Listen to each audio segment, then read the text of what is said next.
大家好，我是大伟。在冬天的时候啊，往往是新和老这里高发的一种季节。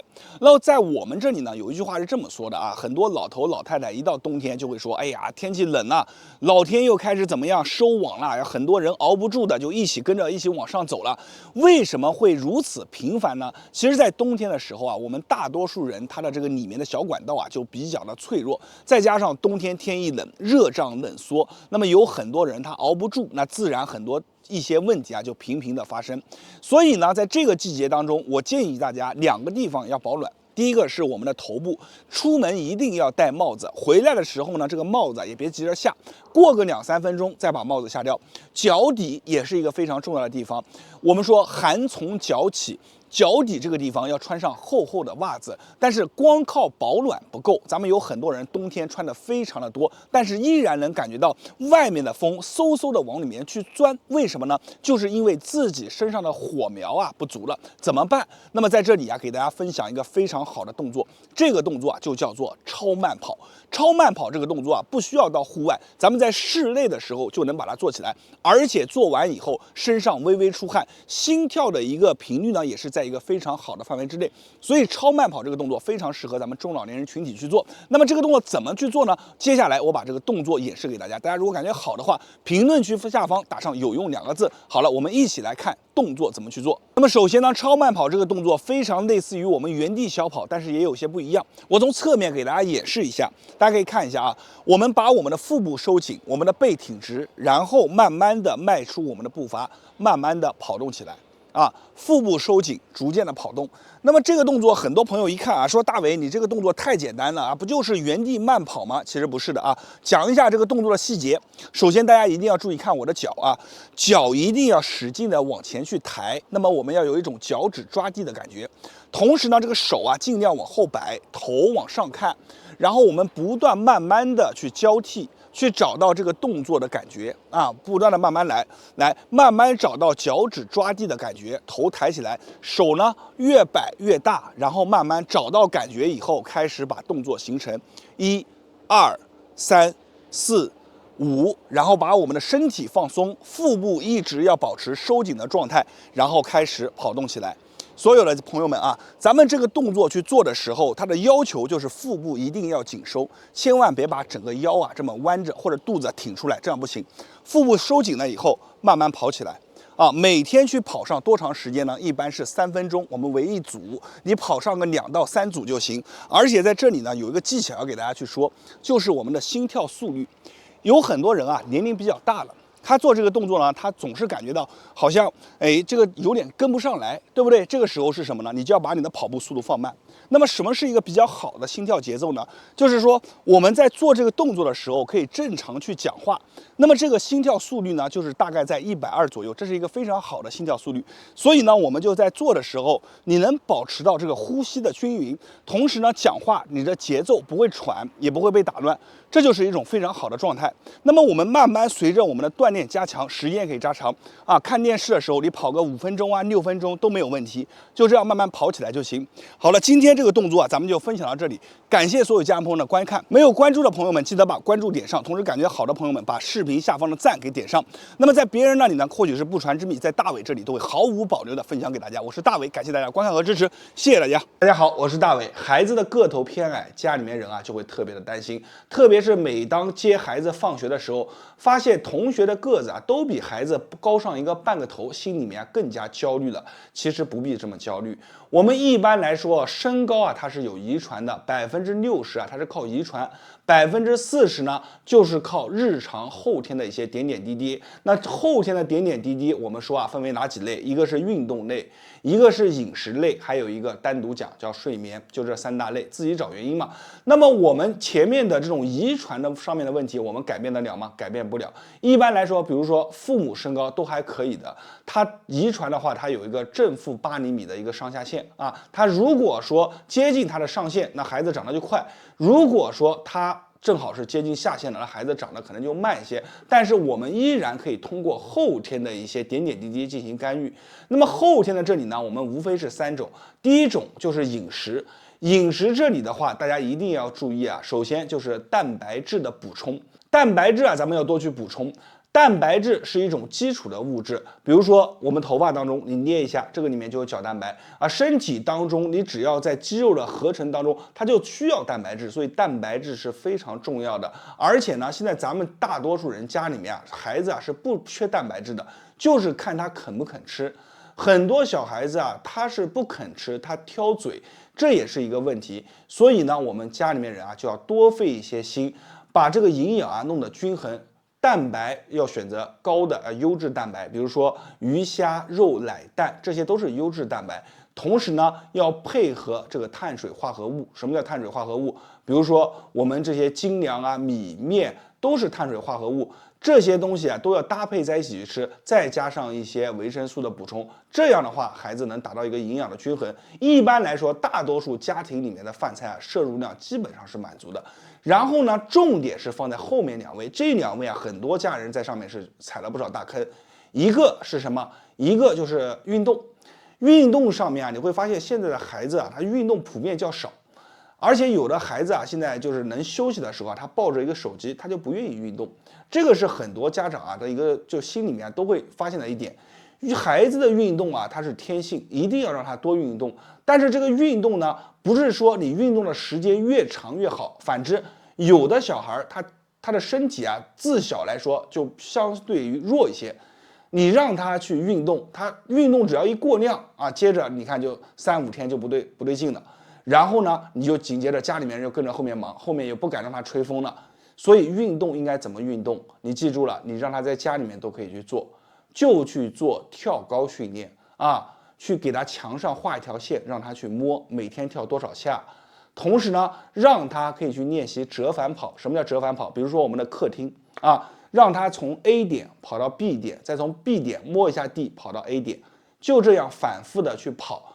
跑一会儿，他心跳上来了就累，累了以后就是消耗，消耗完了以后，原来还挑食的，你看饮食又能让他摄入进去。同时呢，还可以让他做什么？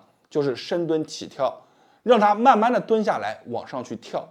这种运动都是有共通性的，不知道大家有没有发现，无论是哪一种运动，都是让你的骨骼充分的进行一个冲击，这样的话才能让我们的骨骺啊进行充分的刺激，它才能更好的长高。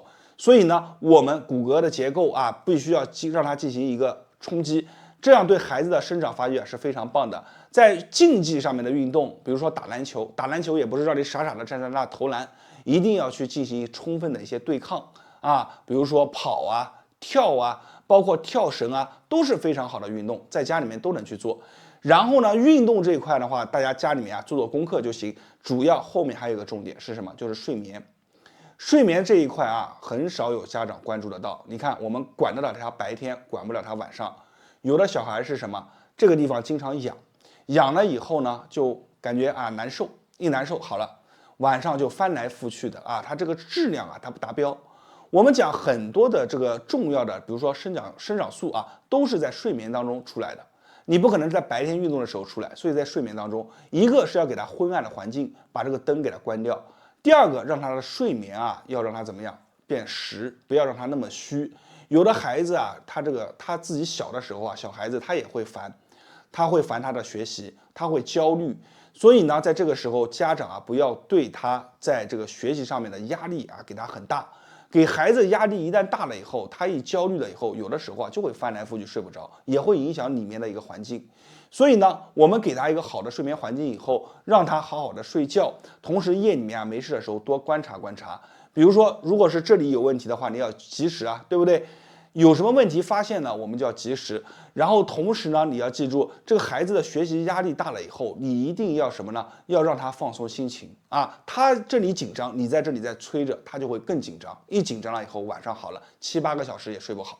所以呢，大家一定要注意，睡眠这一块是很少有人关注的。但是这一块你做不好，你后面的运动、后面的饮食这些东西啊，就通通的就白费了。为什么？因为重要的这个生长素就是在睡眠当中出来的，所以睡眠这一块一定要做好。如果你担心孩子还是不行啊，你晚上在睡觉之前给他的头这个地方百会啊，轻轻的从上向下摸100下，每天100到200下，从上到下摸到啊他的大椎，从百会到大椎轻轻的摸。摸摸他就睡着了。这个是针对10岁以下小孩子的。那10岁以上呢？10岁以上基本上你讲了，他懂了，他自己明白了，他就会去做。但是咱们道理要讲给他听。有的朋友会说，老师，我的小孩子17、18岁了以后还能不能再往上涨呢？这个时候你就一定要注意，小孩子他一旦骨骺闭合了，这个时候他有个黄金期的，过了就没了。他骨骺一旦闭合了，就长不高了。所以在黄金期的时候，你们提前就观察，做好准备，以后孩子未来就能多长2到3厘米。好了，今天的视频就分享到这里了，我是大伟，感谢大家观看和支持，谢谢大家。大家好，我是大伟，你的肚子是不是又大了？自己用手摸一摸肚子，发现自己的肚子比往年好像又大了一圈，算一算时间，现在已经夏天了，慢慢的很多人已经开始秀身材了，自己看看自己的肚子，好多衣服穿起来又不合适，特别是爱美的人士，天天对肚子特别的焦虑，因为穿起衣服来，小腹这里突出一个小山包就是显得不好看，而且肚子大的人会让人感觉非常的油腻。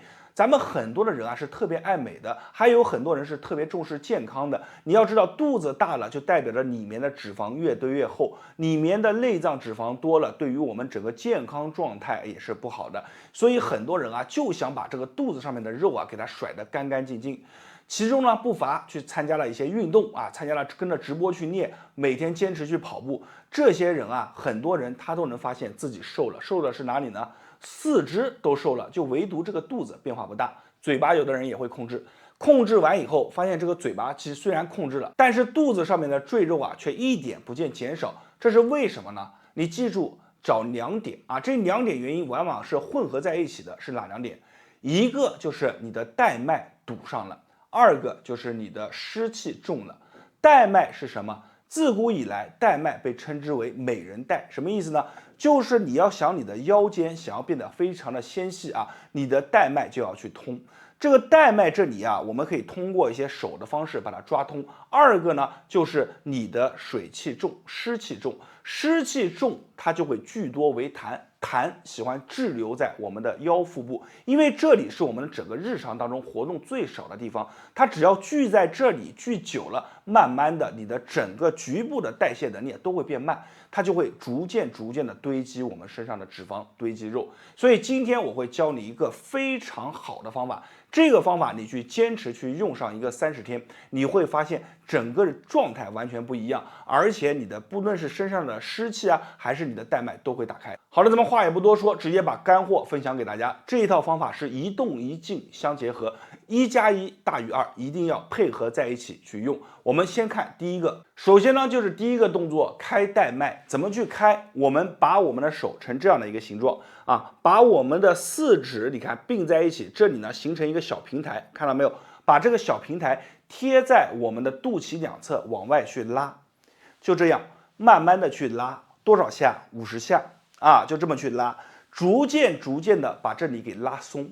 刚开始有些朋友在拉的时候，你会发现他的肚子特别的硬就是外面感觉特别的硬，你去做慢慢的你甚至能感觉到里面有些不平的地方，就是像很多的一些小石子硌在这儿。我们把它去拉开，拉着你会发现有些朋友额头后背就出汗了，为什么？这就是带脉逐渐的通了。把它慢慢的拉开来，哪怕有一些硌着慌的地方，有一些小疙瘩、小筋结，你就不断的这么去拉，把这里给疏通开你记住带脉这里一定要缓慢而轻柔就这样去拉。当你逐渐的感觉这个地方松了比如说里面也能感觉到微微的有些发热了，好了，这个时候外面就已经松了，我们就要换第二个方法它是2个配合在一起的。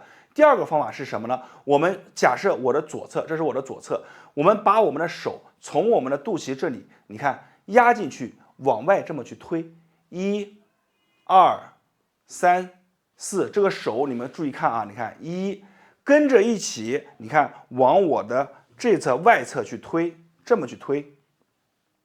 推的时候一定要记得，如果说哪里有一些大的这些堵着的点，一些比如说一些小疙瘩，一定要把这里推开来，在这个小疙瘩地方把它慢慢的推围绕这个小疙瘩推，因为这个地方很明显就是堵着的，常年堵着它就会有小疙瘩。我们从内这么去推，逐渐你看往外侧去偏移，把这一侧给推开，推开以后再到这里，你看逐渐的、慢慢的往外侧去偏移啊。每个点我们尽量去做上一个5下、10下左右，慢慢的往外。你做熟练了，就是左边去推一推，推上一个1分钟啊，然后右边去推一推，推上一个1分钟。当你推开以后，你再摸一摸，你会发现上面热了，而且松了。这个时候，我们再把第一个方法再做一遍，手拉住，看，再这么去拉，把这里再匀一匀。为什么？你要先把它拉开来，让它表层变松，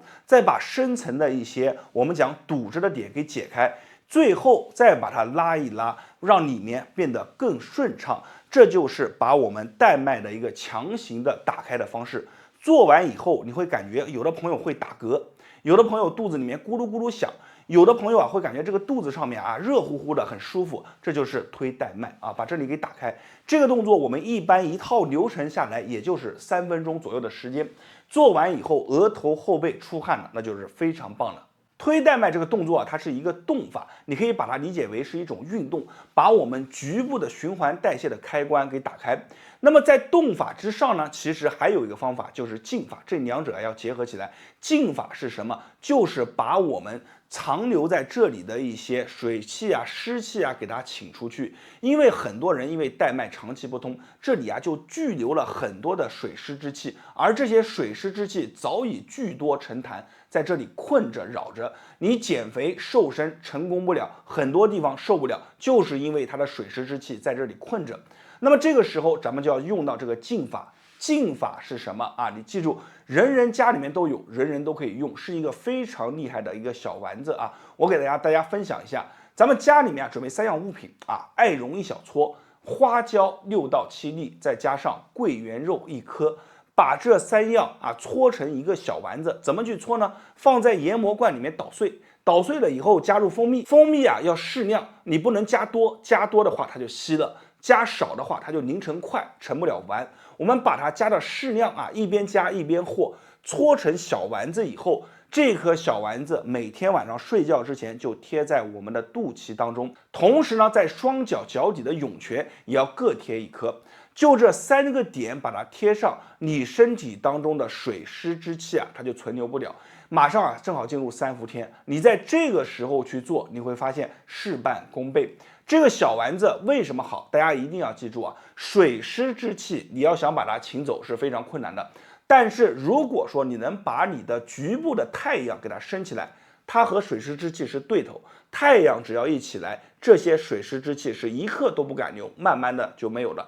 所以你看，无论是艾绒、至阳之草也好，还是花椒，或者是桂圆肉，这些都是温阳的。我们把它放在肚脐当中，放在脚底的涌泉，这些都是容易藏着湿气的地方。放在这儿，你每天晚上去贴，白天睡醒了就撕掉，慢慢的水湿之气就没有了。一般来说，也就是7、7、49天，正负10天就够了。这个方法其实我分享给很多人，也帮助了很多人。但是有些朋友啊，他自己是没有时间去准备的，怎么办呢？你可以和我一样，用别人已经做好的成品，我拿出来给大家分享一下。大家看，就是我手上拿着的这盒肚脐贴，已经帮助了很多人摆脱了顽固的小脂质。为什么说这盒肚脐贴好？首先，咱们要说它选材用料上面，你看。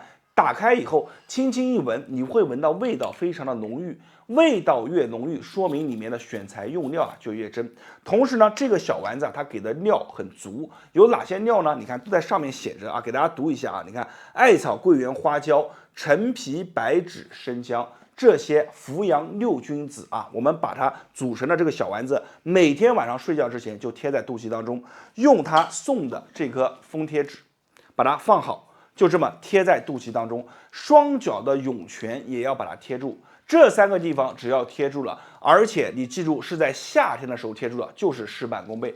你去贴上一个30天左右，你会发现整个状态就不一样了。首先，第一个是你肚脐这一圈，你会发现像一个小太阳照着一样发热。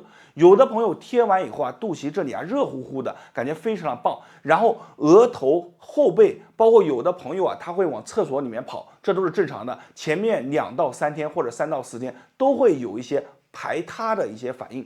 当这个排他反应过了以后，你会发现逐渐的这个肚子啊，一天比一天就瘦了。你去坚持一段时间以后，整个人就能感受到了这个答案。